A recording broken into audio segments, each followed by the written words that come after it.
Hello, everyone. Welcome to this episode of Career Conversations for Alumni.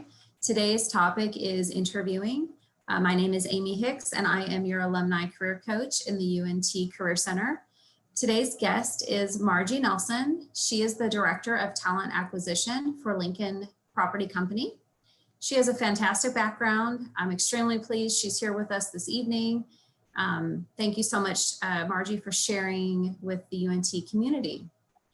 During this session, if you could kindly mute your microphone, we are going to record. We're recording for folks to listen to this later, and then we will have a time for questions and answers towards the end of the session. So feel free to type your questions in the chat, and we will pick those up soon and continue the conversation. So without further ado, I'm going to hand it over to Margie. Great. Thanks, Amy. Can you hear me okay? Yes, sounds good. Okay. Excellent. Thanks. Well, hi, everyone. Thank you so much for, first of all, Amy, for inviting me to be on this session this evening. I really do appreciate it. And I absolutely will give you all a little bit more background, of who I am and where I've come from. As Amy said, my name is Margie Nelson, and currently I am the Director of Talent Acquisition for Lincoln Property Company, and that's here in the Dallas-Fort Worth area. Our corporate headquarters is downtown Dallas, and what our company does is we manage luxury apartment communities throughout the United States.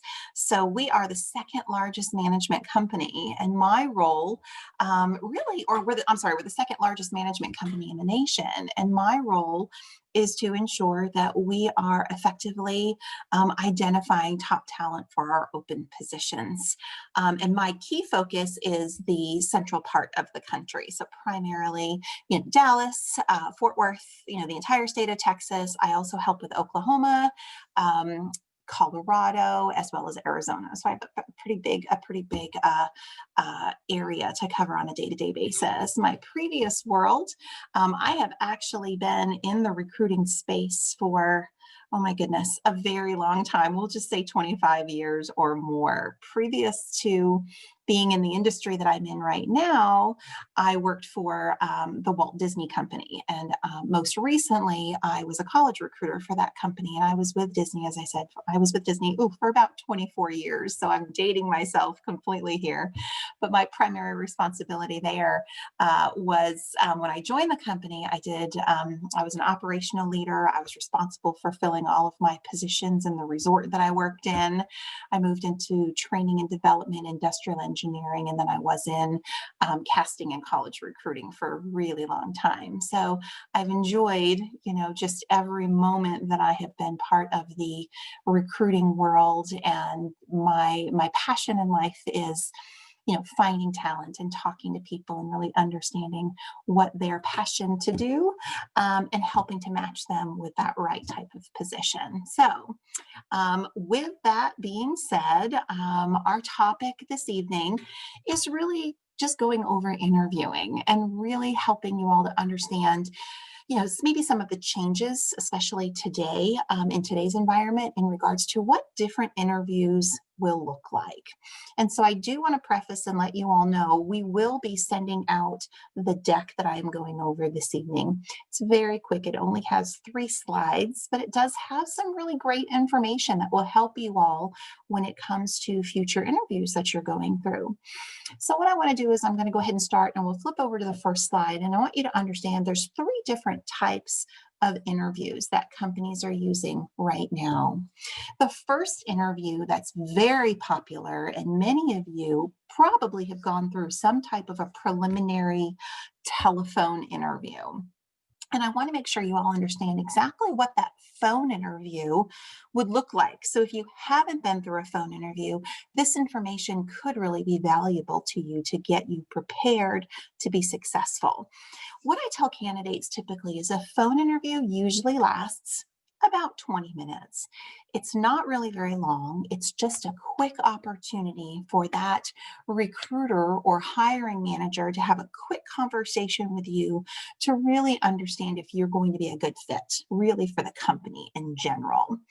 Now, I always stress to candidates, make sure that when you are doing a phone interview, Make sure that you're in a very quiet location.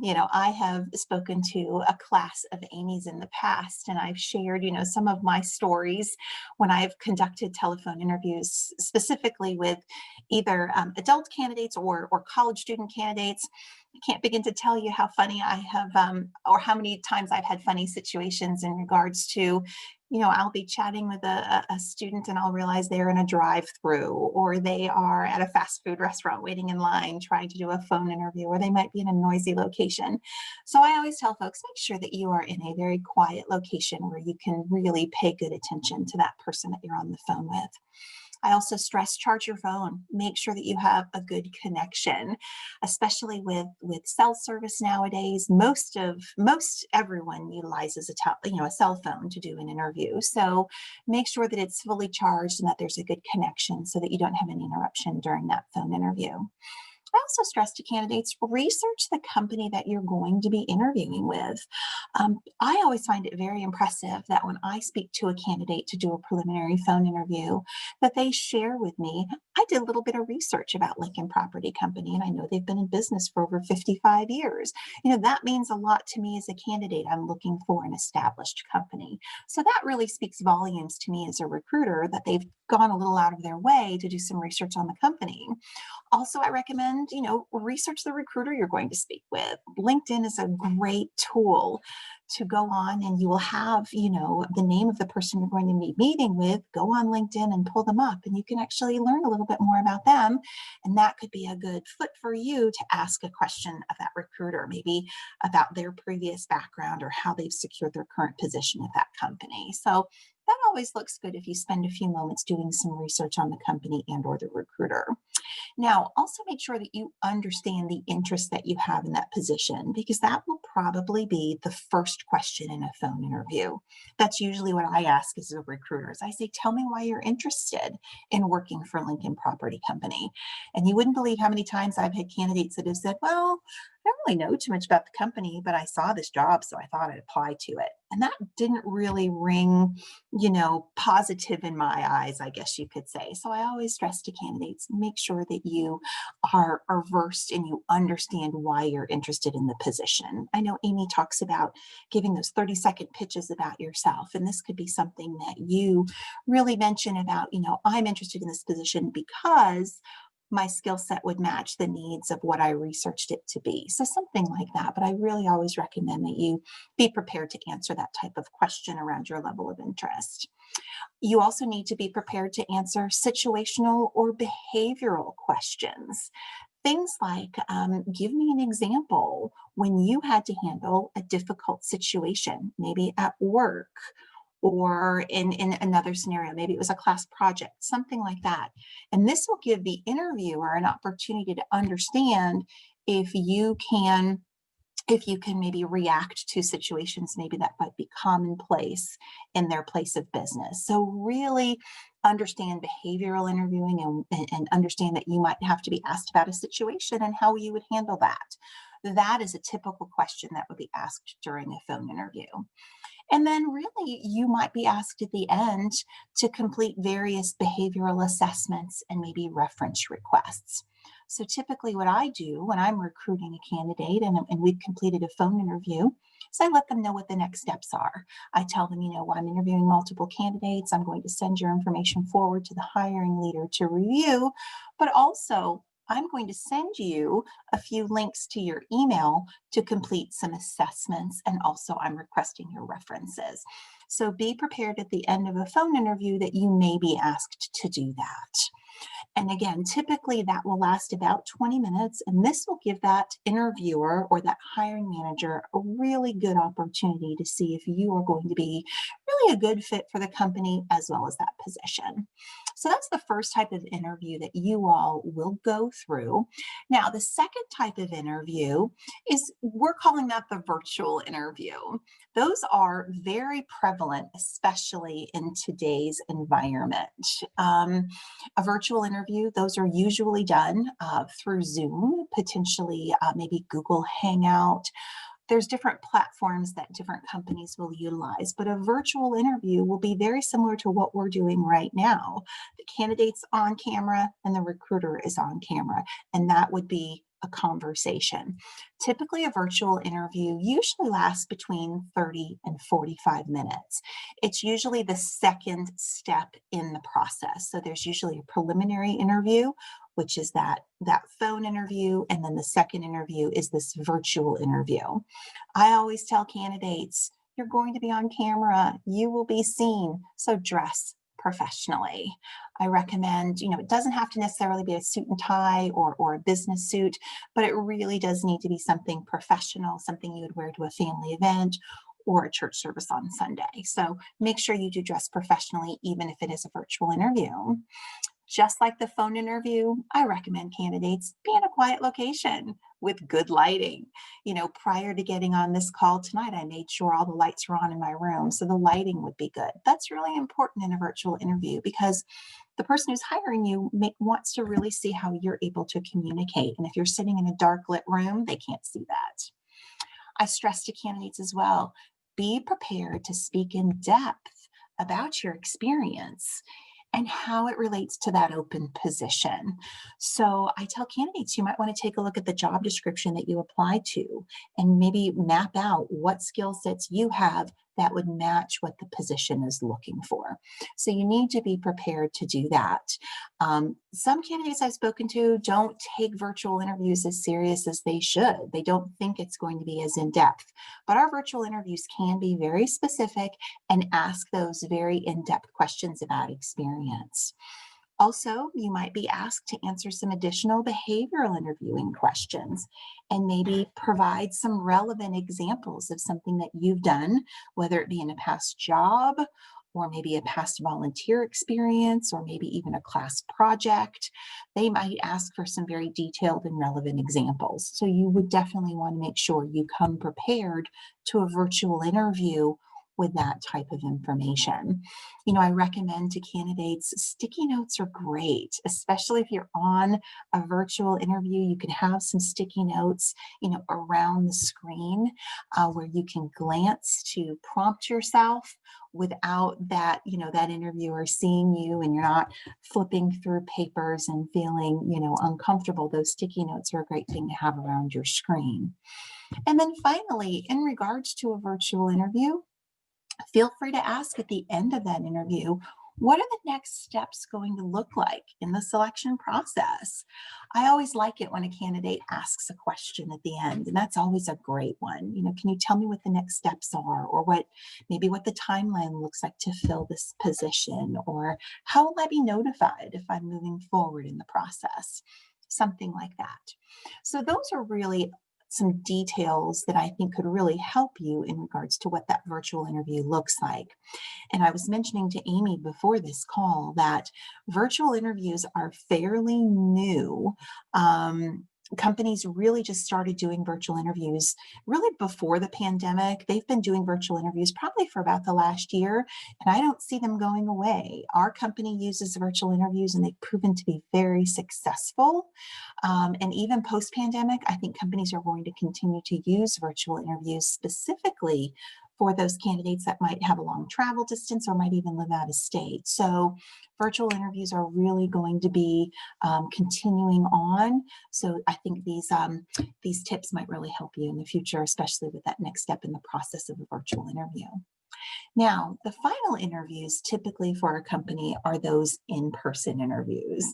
And those are the ones where, candidates tend to get the most nervous. I mean, honestly, you're meeting, a potential employer in person. So I let candidates know, usually they last 45 to 60 minutes, up to an hour, sometimes longer. But in general, most recruiters and hiring managers, they try to stay within that 45 to 60-minute time frame because we understand candidates have a life to live and we don't want to tie up a lot of time on their schedule. Also, again, in the in-person interview, dress professionally. I can't stress that enough. I can't begin to tell you how many times I've had in-person interviews with candidates and they've shown up in flip-flops or they've come in a sundress or shorts. And, even though it's, 80 degrees outside in the middle of summer, I still stress to candidates it's important to dress professionally because you want to set your best foot forward. I tell candidates too, arrive early. Arrive early, plan ahead, know what the traffic situations look like so that you can arrive early. I can tell you a lot of times, hiring managers will ask the person that greeted that candidate, when did they arrive? They want to know if this person's going to show up early for an interview, more than likely they're going to show up early for work. So it's important to arrive early and also come prepared with extra resumes. That's super important. I've interviewed candidates in the past that didn't bring resumes. They were like, oh, well, I thought you would have it since I applied online. Well, not necessarily. It's great to come prepared to have some extra resumes. Candidates have asked me, how many do I bring?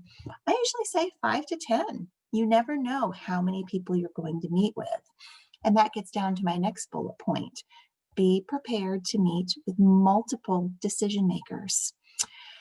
Panel interviews used to be very popular. And if you're not sure what a panel interview is, that's usually when you walk into a meeting room or a conference room, and there might be 3, 4, 5 people sitting around the conference table interviewing one candidate. Well, those types of interviews have really gone by the wayside because companies have realized that those formats are very intimidating for a candidate. They don't want to, make that candidate feel uncomfortable. So instead, what they've done is they've really moved to multiple smaller interviews.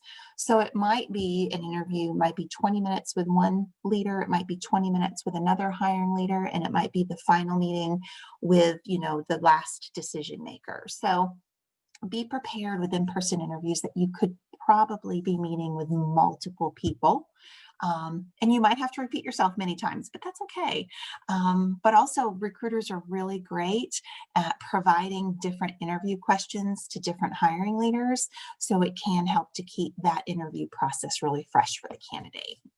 Now, again, in an in-person interview, you want to make sure you're prepared to speak about your experience and how it relates to the open position. That's super important. They might ask detailed questions about what you've done in the past, how you've handled certain situations. So be prepared to share that information in more detail and give more relevant examples. I always stress to candidates, let your personality come through in the conversation. That's so important, especially if you're going to be in a forward-facing type of a position, working maybe with the general public. Make sure that you're in that conversation, that your personality comes through. And it's okay to pause and think about an answer, or it's okay, to smile and make sure that you are making eye contact with the people that are interviewing you. They want to make sure that you're going to be a good fit, not only for the company, but for that position. And if you're going to be talking to the public, they want to know that you have those skills and those abilities. And then also, make sure you ask at the end of the interview, ask them about the timeline. Like I mentioned in the previous virtual interview, what's the timeline to fill this open position? What are the expectations? Something like that. You don't necessarily always have to ask a lot of questions, but one question I always like to hear is, can you tell me when you're hoping to fill this position? Because I'm always ready to give that answer. And then also, I like it when, a candidate might ask me, Margie, why do you work for this company? Why do you enjoy being here? And that kind of frees up, the stress of their responses. And then that allows me to go ahead and share a little bit more about the company and why I like working here. So those are two good kind of ending questions to ask people that you're with. And 9 times out of 10, they're going to remember you. If you're inquisitive and you ask questions about them, they're going to remember you, and you're going to walk out the door and they're going to go, I really like that person. They ask questions about the company, or they ask questions about me. So that's really the